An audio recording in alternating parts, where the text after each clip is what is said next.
Honours math ক্লাবের পক্ষ থেকে আমি মোহাম্মদ ইব্রাহিম হোসেন সকলকে জানাই আন্তরিক সালাম ও শুভেচ্ছা।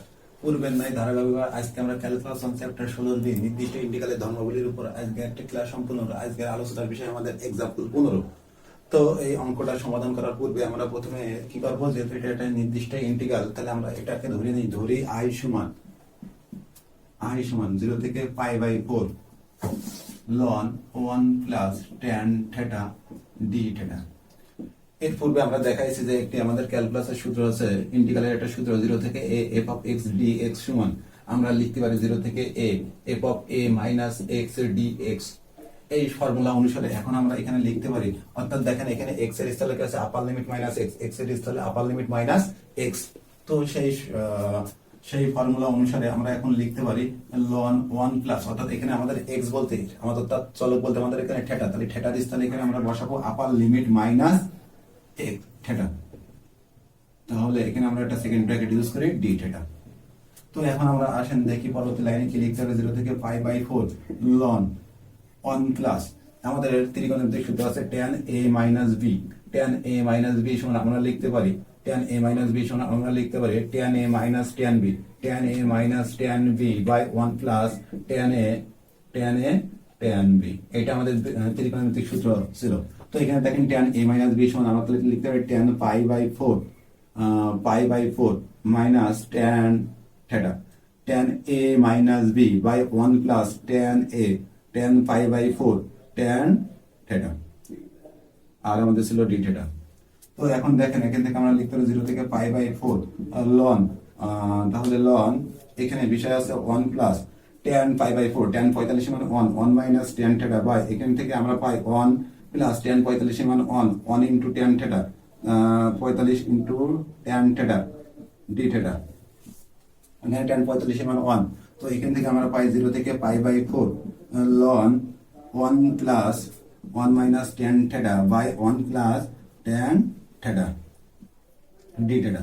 তাহলে এখন আমরা পরবর্তী লাইন কি লিখতে পারি, তাহলে এখন আমরা পরবর্তী লাইনের জন্য উপরে যাব। তো এখান থেকে আমরা পাই এই পাশে আমাদের কিন্তু বাম সাইডে দেখেন i আছে, অর্থাৎ এই পাশে একটা আমাদের i আছে অলরেডি। এখানে আমাদের এখানে আছে 1 প্লাস tan, ও এখানে একটা প্লাস tanটা ঠিক ভালোভাবে বোঝা যাচ্ছে না। তো এখানে দেখেন 1 প্লাস অনেক সাথে tan theta গুণে হয়েছে tan theta।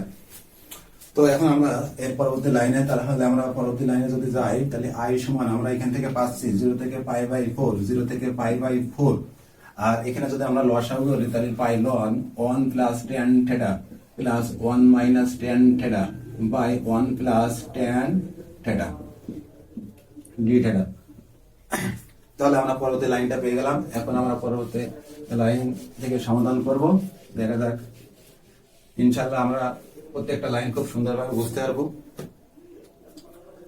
তাহলে এখান থেকে 0 থেকে π/4 থাকলে এখানে যদি আমরা লসাগু করলে এখানে আমাদের হচ্ছে 1 তাহলে 2 আর tan theta কেটে যায়, তাহলে আমরা পাচ্ছি ln of 2 by 1 plus tan theta, 1 plus tan theta d theta। আমাদের log এর সূত্র আছে ln এর সূত্র আছে ln a by b সমান আমরা লিখতে পারি ln a minus ln b। তো সেই সূত্র অনুসারে আমরা এখান থেকে লিখতে পারি ln 2 minus ln 1 plus tan theta, 1 plus tan theta into d theta। তাহলে এখন আমরা কি পারি, এখন আমরা পরবর্তী লাইন কি লিখতে পারি। তো দেখেন আমাদের সমাকলনের বেসিক সূত্র ছিল যে f of x plus g of x dx সমান, এটাকে আমরা ভেঙে এভাবে লিখতে পারি f of x dx plus g of x dx, এভাবে আমরা ফাংশন ভেঙে লিখতে পারি। তো সেই সুবাদে এখান থেকে আমরা দেখেন লিখতে পারি 0 থেকে π/4 ln 2 d theta minus 0 থেকে π/4 ln আমরা লিখতে পারি π/4 ln 1 plus tan theta d theta। এই সূত্র অনুসারে এটা আমরা লিখতে পারি, সমাকলন ভেঙে এভাবে লেখা যায়। তো দেখেন আমাদের প্রথমে দেখেন আমাদের যে অঙ্কটা দেওয়া ছিল 0 থেকে π/4 ln 1 plus tan theta, এইটা সমান আমাদের i ধরা ছিল। ঠিক এইটা সমান আমাদের প্রথমে দেখেন অঙ্কের সমাধানে প্রথমে আমরা 0 থেকে π/4 ln 1 plus tan theta i সমান এইটা আমাদের ধরা ছিল, i সমান যেটা বলছিল এটা আমরা ধরে নিলাম। তার মানে এইটা সমান এখন আমরা লিখতে পারি i, তাহলে এখান থেকে পাচ্ছি 0 থেকে π/4 ln 2 d theta minus i। এই পাশে আমাদের কিন্তু একটা i ছিল, তাহলে এই পাশের মাইনাস আই যদি এই পাশে নিয়ে চলে আসে তাহলে আমরা পাই, তাহলে আমরা পাচ্ছি মাইনাস আই। তাহলে এই পাশে আমাদের একটা আই ছিল, আর এই পাশে মাইনাস আইটা যদি এই পাশে নিয়ে আসি তাহলে আমরা পাচ্ছি আই প্লাস আই সমান 0 থেকে π/4 ln 2 d থিটা। তো এখন তাহলে আমরা পরবর্তী লাইন কি পাবো? এখন আমরা পরবর্তী লাইন উপরে চলে যাব, যেহেতু এখানে জায়গার স্বল্পতা আছে, তাহলে এখান থেকে আমরা পাচ্ছি 2i সমান, এখানে যখন সমাকলন করবো ln 2 আমাদের ধ্রুবক, যেহেতু আমাদের চলক এখানে থিটা, তাই ln 2 আমাদের ধ্রুবককে আমরা সবসময় কি করি বাইরে নিয়ে আসি, তাহলে এখান থেকে থাকে 0 থেকে π/4 d থিটা।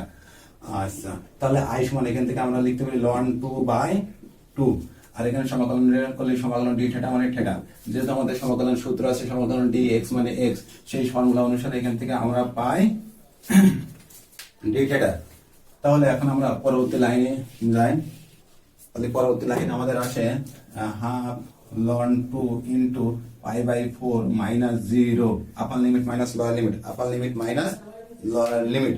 তাহলে এখান থেকে আমরা পাচ্ছি, এটা যদি আমরা লিখি তাহলে আমরা পাচ্ছি π/8 ln 2, এখানে যদি হাফ আমরা যদি গুণ করে দিই আমরা পাচ্ছি π/8 ln 2, কি সমান বললাম i সমান, অতএব i এর মানটা আমরা এখন বসাই দেবো। তাহলে i এর মান আমাদের কি ছিল 0 থেকে π/4, এই যে i এর মান এটা আমাদের ধরা ছিল 0 থেকে π/4 ln 1 plus tan theta d theta সমান আমরা পেলাম π/8 ln 2। তাহলে দেখেন আমাদের অঙ্ক ছিল 0 থেকে π/4 ln 1 plus tan theta d theta এর মান না নাই, তাহলে দেখেন আমরা 0 থেকে π/4 ln 1 plus tan theta d theta এর মান পেয়ে গেছি। তাহলে আজকে আমাদের एग्जांपल 15 খুব সহজভাবে আপনাদের সামনে আমি উপস্থাপন করতে পেরেছি, আশা করা যায় আপনারা সকলেই বুঝতে পেরেছেন। আমার এই ভিডিওটা যদি আপনাদের ভালো লেগে থাকে লাইক কমেন্ট ও শেয়ার করবেন। সবাইকে আবার আমার আন্তরিক সালাম ও শুভেচ্ছা জানিয়ে এখানে শেষ করছি। আসসালামু আলাইকুম।